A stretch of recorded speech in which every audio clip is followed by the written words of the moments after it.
Bonjour, j'espère que vous allez bien.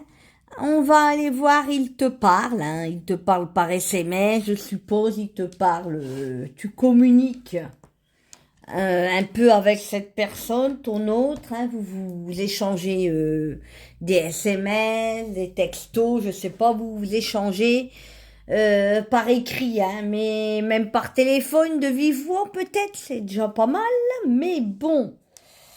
On me dit que il trouve aucun moyen pour venir te voir. Vous voyez pas.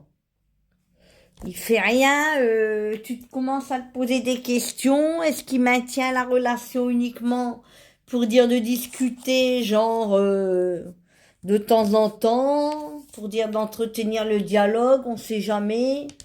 Au cas où il se sentirait un jour trop seul, qu'il n'aurait rien dans sa vie, il pourrait revenir vers toi directement.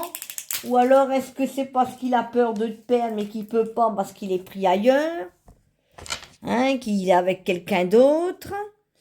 Ou est-ce parce qu'il n'a pas le temps? Alors c'est excusable s'il a du travail et qu'il garde peut-être des enfants. Peut-être qu'il est en vacances, peut-être qu'il habite loin. Bon, par contre,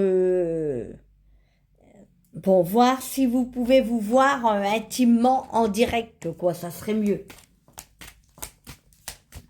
Est-ce qu'il y pense? Est-ce qu'il a envie de le faire? Est-ce qu'il va se donner les moyens de venir te voir?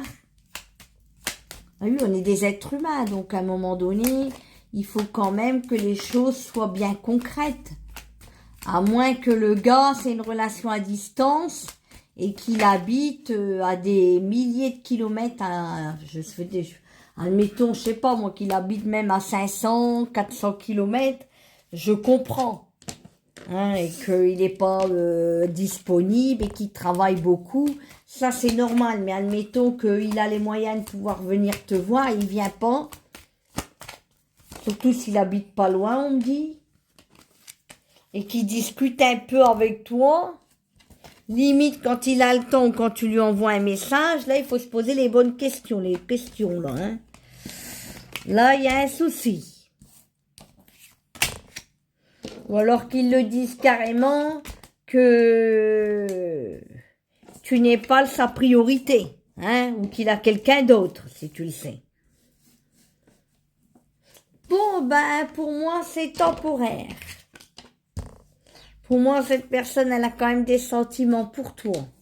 Elle est attirée vers toi. Hein. Il y a quand même la passion, l'amour. Donc, c'est une personne qui a de l'attirance et qui te désire. Qui a quelque chose pour toi. Hein. Son cœur s'enflamme, il y a des flèches enflammées. Il y a la passion, il y a Vénus, il y a l'amour. Donc, pour moi, c'est quelqu'un qui a des sentiments, qui est très attiré vers toi. Mais on a quand même une carte qui ralentit, celle-ci. On a la carte de l'accident. Donc peut-être qu'en ce moment, il a des problèmes, des soucis dans sa vie personnelle ou même affective, s'il est encore avec quelqu'un ou s'il sort d'une rupture ou d'un divorce. Avec multiples problèmes, peut-être d'argent, de travail ou des histoires à la maison chez lui avec son autre. Parce qu'il n'arrive pas à se séparer ou parce qu'il est parti ou qu'il doit partir. Ou alors peut-être que vous vous êtes disputé.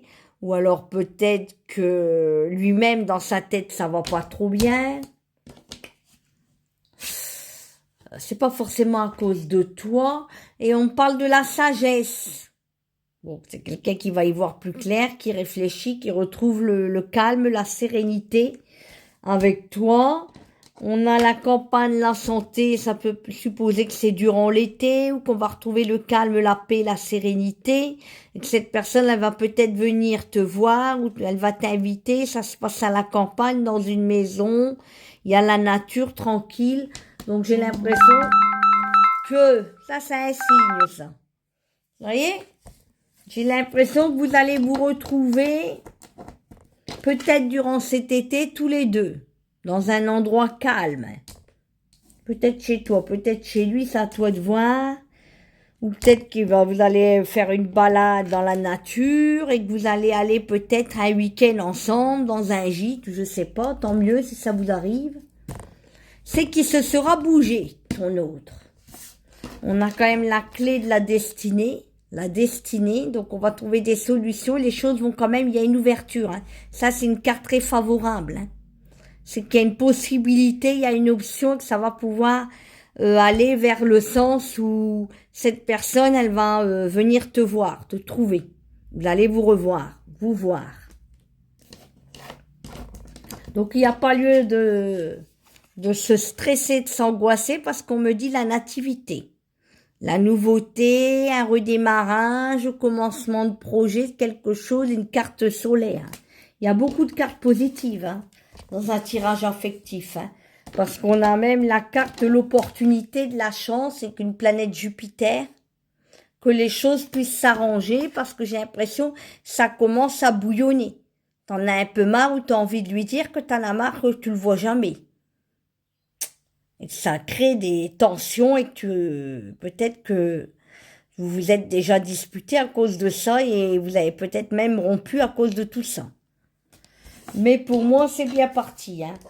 On a la carte de la sagesse, on a la carte de la destinée, on a la carte ici du renouveau, de quelque chose qui va pouvoir s'établir d'ici quelque temps.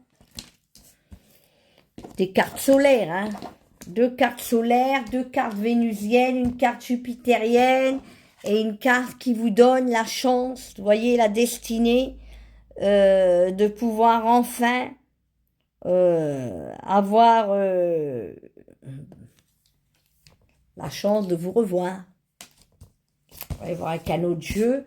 Donc pour moi, oui. Vous devez patienter peut-être. Hein. On vous conseille peut-être que vous conseillez les cartes par rapport à ton autre que tu ne peux pas voir pour le moment en visu. Que te conseille. Oh là là, c'est trop. On va en piocher. Allez, on va en piocher 2, il me dit le guide. Peut-être c'est quelqu'un qui est en triangulaire ou qui a quelqu'un là. Allez, 1, 2, allez, 3. Ah, ben j'avais raison. On parle d'emprisonnement. Tu vois, on te conseille d'éviter de te renfermer, d'être triste, parce que ton autre, peut-être, il n'est pas tout à fait libre. Et emprisonnement, on dirait que ça t'empêche de vivre ta vie et de te sentir bien. Ça crée en toi des mauvaises énergies. Où tu te sens vraiment prisonnière dans cette histoire qui n'avance pas. Et du coup, ben, t'as l'impression qu'il y a comme un empêchement, un emprisonnement. Quelque chose de très toxique, de négatif. Tu te sens seul, triste. Comme si t'étais privé, justement, de cette personne.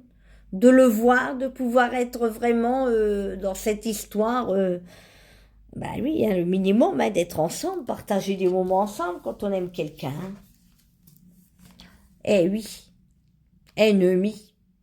Donc pour moi, évite d'être en colère, évite de penser à la personne qui fait barrage, obstacle, s'il y a une triangulaire, évite d'être dans des énergies négatives, de jalousie et de tristesse et de solitude.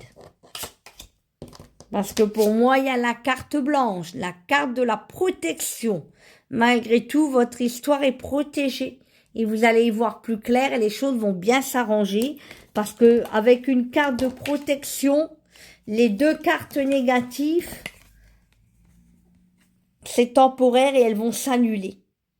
Pour moi, c'est moins grave parce qu'on a la carte blanche qui atténue et qui te dit que tu es protégé, votre relation est protégée et qu'il faut garder la foi, prier, demander, rester dans quelque chose de positif, pardonner, garder la foi, rester dans la lumière parce que bientôt on me dit que les choses, même si tu as l'impression que tu peux pas vivre vraiment ta relation, les choses vont s'éclaircir, même jusqu'à l'automne, on me dit, et vous aurez des invitations, des sorties, vous allez pouvoir peut-être boire un verre ensemble, être ensemble, peut-être chez l'un, chez l'autre, faire quelque chose vraiment de beau, un retour, un comeback avec ton autre, de très, très lumineux, de beau, quoi, de positif.